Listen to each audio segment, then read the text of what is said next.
Did you know that teams that are diverse are 35% more likely to outperform their competitors? 35%.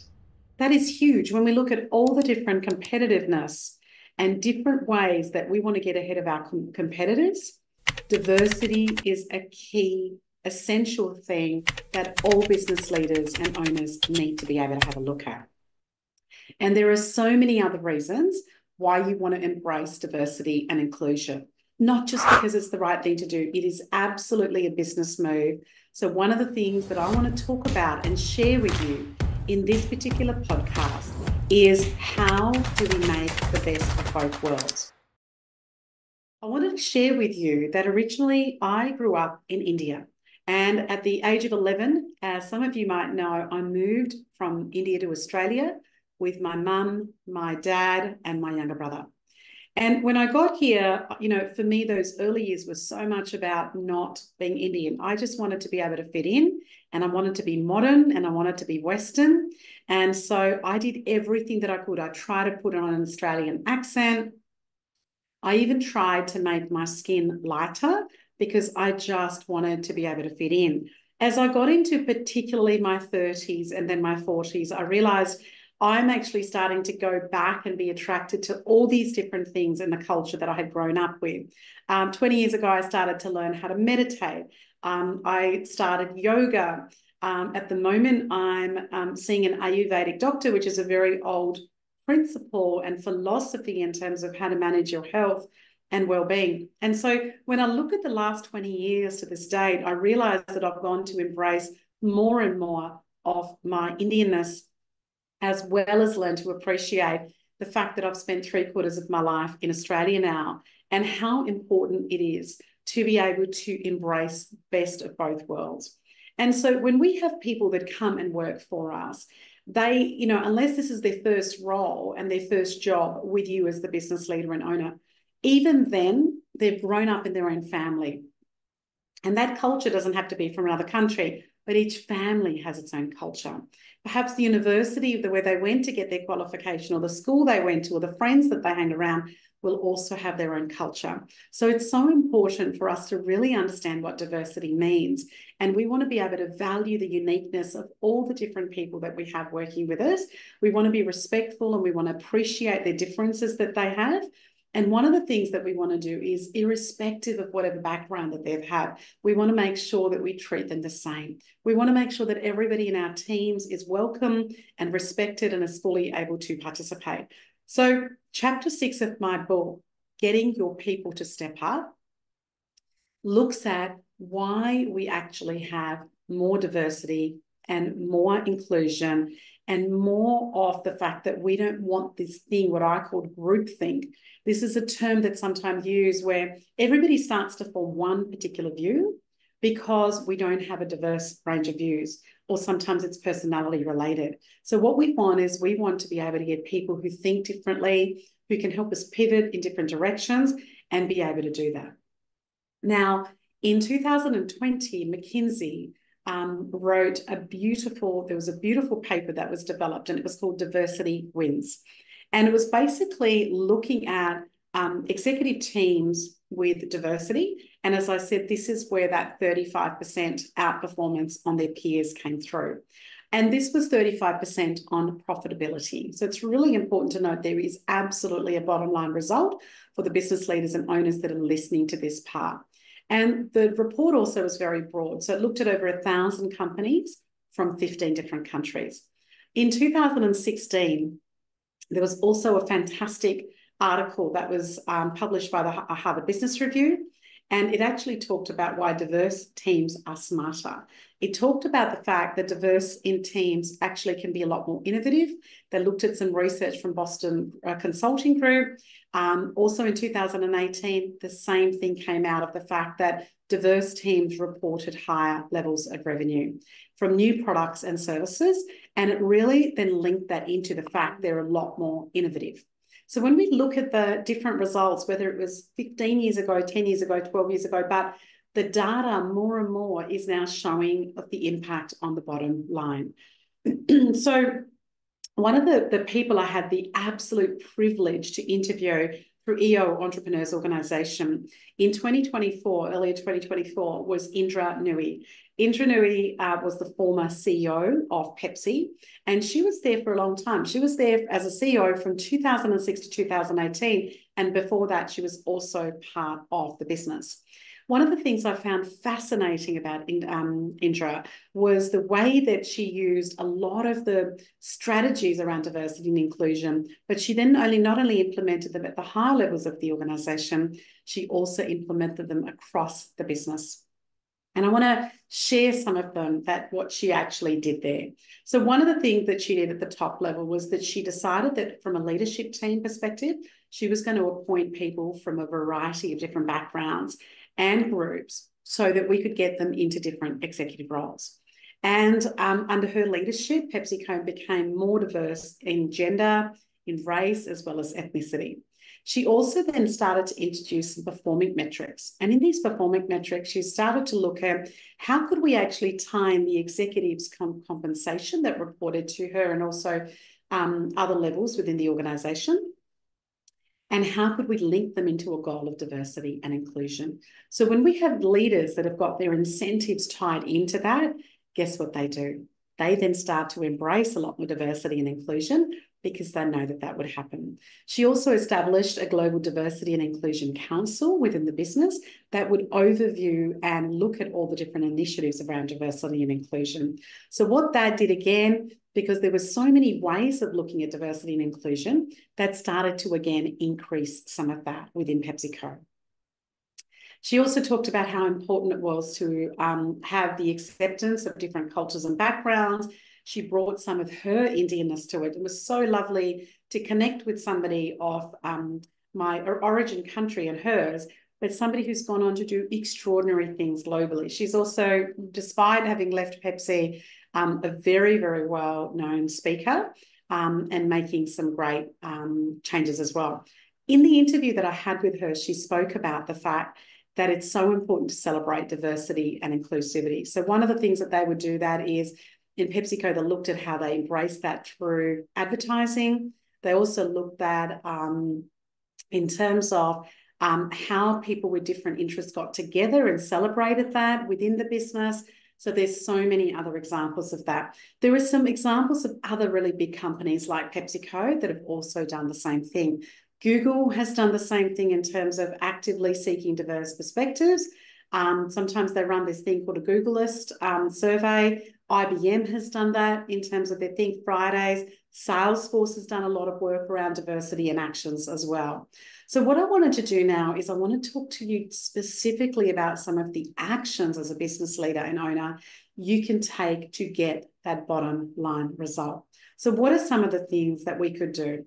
The first thing I want to talk to you about is the fact that it's so important for us to get diversity training.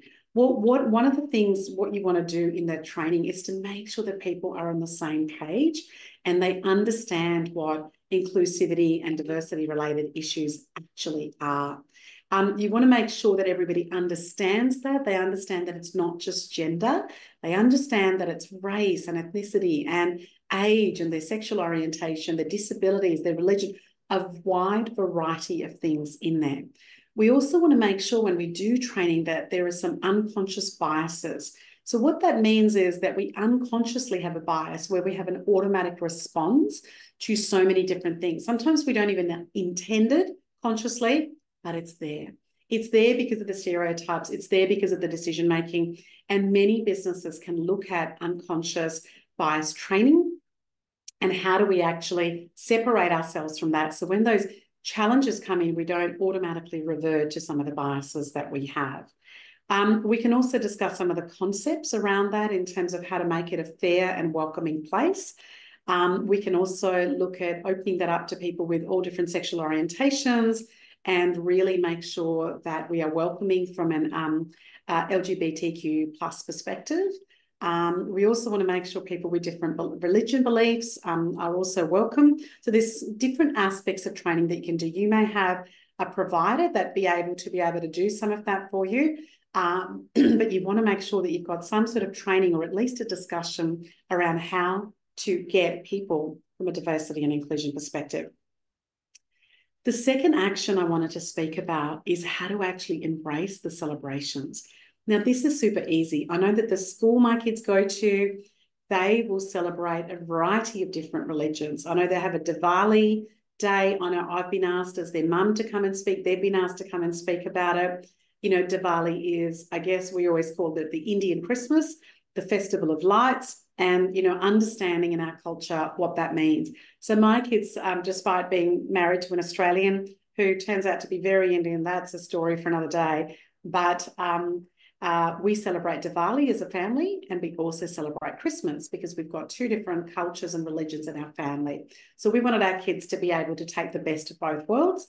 And this is the idea of this chapter, is that we want to take the best of both worlds when we hire people. We want to bring in whether they've got a difference in background from their university, schools, families, but perhaps their religion, perhaps their ethnicity, perhaps their gender, and we want to bring them into the workplace. So how do we actually do some of these celebrations? Easy. You could have somebody in your admin team look at some of those celebrations, look at the different cultural celebrations that you have, talk to some of your team, and make sure that there's a small celebration and a recognition, maybe as simple as an email going out or in the newsletter. We can also set some really great diversity and inclusion goals. And one of the things that happens with these goals is that we can then look at where we are, monitor them, have them as a KPI, whether it's a percentage or a certain number of events, etc., and then report that back and have that as a measure. And again, if you're just starting out in this area around best of both worlds and having more diversity and inclusion in your business, then don't try and aim to be a Pepsi or an IBM.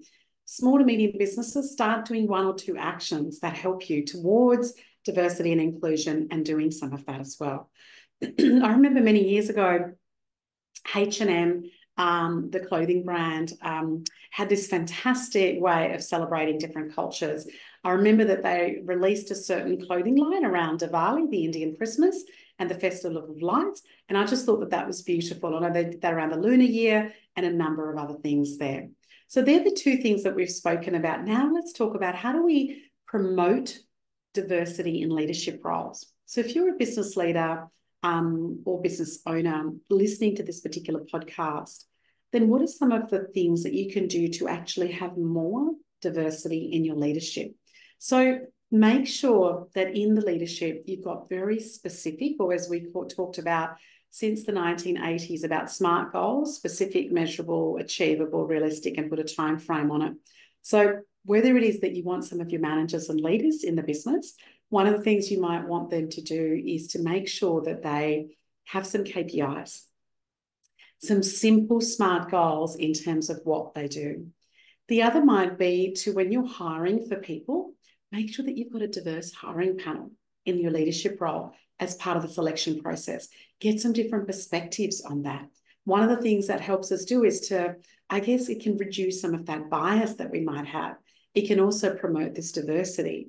I remember this example that I read on LinkedIn, which really actually quite upset me, that this guy had applied for many, many roles. He was of an Indian background and he didn't get a single interview. He then changed his name, kept the CV to be exactly the same, and applied for roles and was offered a number of interviews. And so he talked about the fact that there was bias, there was this unconscious bias because of his name, and assuming that his communication skills, etc., would be lacking because of his name and the time that he had spent outside of India. When he changed his name, that bias seemed to disappear or come up in different ways. And I was really sad when I read that particular article, because I realized that those biases absolutely exist. Another way, as a business leader and owner, you might want to think about implementing this is, how do you actually perhaps establish a mentorship or a sponsorship program? So you could look at people that have got diversity. You might be able to look at and work with some of the organisations that bring in people with different expertise into Australia or into your country who are listening to that. And how do we actually also have some great diverse leaders as role models in there? I noticed that for a couple of businesses that I've run in the past, and I've since exited, one particular business, I have a very diverse team from about 15 different countries. And one of the things that we would do is every Saturday, everybody would bring a dish. So we had a 7-day business. Saturdays was our busiest day in that particular business. And one of the things that would happen is somebody with an Iranian background would bring in beautiful food. I would take a dish and everybody would just bring a dish in. And if you didn't have any time, you just grab some cheese and crackers from your cupboard and you would just bring that in. And we would just have a celebration because it was so beautiful to have a celebration with people from all the different cultures that actually existed. I also wanted to talk about Mark Benioff, who was the CEO in the past for Salesforce, and how Mark actually promoted diversity and inclusion as well. So Salesforce is a cloud computing business. And one of the things he did was that he actually started to look at roles and people, representation of strong women, but also people from different backgrounds. So he introduced roles as Chief Equality Officer, and he also created a role called Chief Philanthropy Officer, so that they actually started to link in and look at different ways that Salesforce could contribute into the world and also have equal pay and actually have some of those discussions as well. So now let's cover a little bit into some of the reflections I would love from you as a result of this podcast. Think about your commitment to diversity and inclusion. Think about your commitment to having the best of both worlds for the people that are in there. What is your vision for diversity and inclusion in your business? And as a leader, do you demonstrate it? Do you talk about it regularly around that? And what are some of the actions that you've already taken around that? One of the best ways to get people engaged is to talk to them about diversity and inclusion. Can you talk about some examples of companies that I've mentioned here that you could Google and have a look at, or share this particular podcast with some of your people around that, saying, I listened to this diversity and inclusion podcast. Love for you to spend 20 to 25 minutes listening to it. What KPIs do you have in your business to measure diversity and inclusion? And if you're starting out, it might be just 1 or 2 key things so that we can measure it, whether it's monthly, quarterly, yearly, to see if you've actually progressed in some of those KPIs is so important. Have you addressed the unconscious bias? Because each of us has an unconscious bias. I have an unconscious bias about other things, so that we look at the decision-making process, whether it's recruitment on our panels and diversity on our panels when we're hiring people. Have we spoken about it? Do we need some training around it? And do we need to sort of build in some awareness around that? And how are you, as a business leader and owner, promoting inclusiveness? How are you doing that in your leadership team? Are there some resources that you need to be able to look at? And what do you actually need to be able to do? And when you've got a diverse range of people, one of the things I speak about in this book over and over again, and getting your people to step up, is when you've got a great diverse pool, you don't want to lose them. You need to have the right retention strategies in place to be able to make that work. The champion of this, yes, you can have other champions that you need to foster and create, but it has to be you as the business leader and business owner. You're the one that can actually, if you're not behind something like diversity and inclusion, some people will do it and they will hit a wall. You want to make sure you're getting the feedback from your team, that you're implementing things and you're making this happen. As I spoke about in this particular podcast, one of the most inspirational people I've had to interview in my career was this year in 2024, Indra Nooyi, who was the ex-CEO of PepsiCo. And some of the things that she did in her tenure as CEO for 12 years was look at diversity and inclusion from so many different perspectives. She looked at that from the top level, the bottom level, any way that we could bring this particular topic up. And that's as a result of that, it became so much better. I hope you've got 1 or 2 actions out of today's podcast and you've learned something new. As always, I would just really appreciate you sharing this podcast with others. And if you've got a moment, to take a moment to review it. Thank you for listening, and keep growing your business and keep growing your people.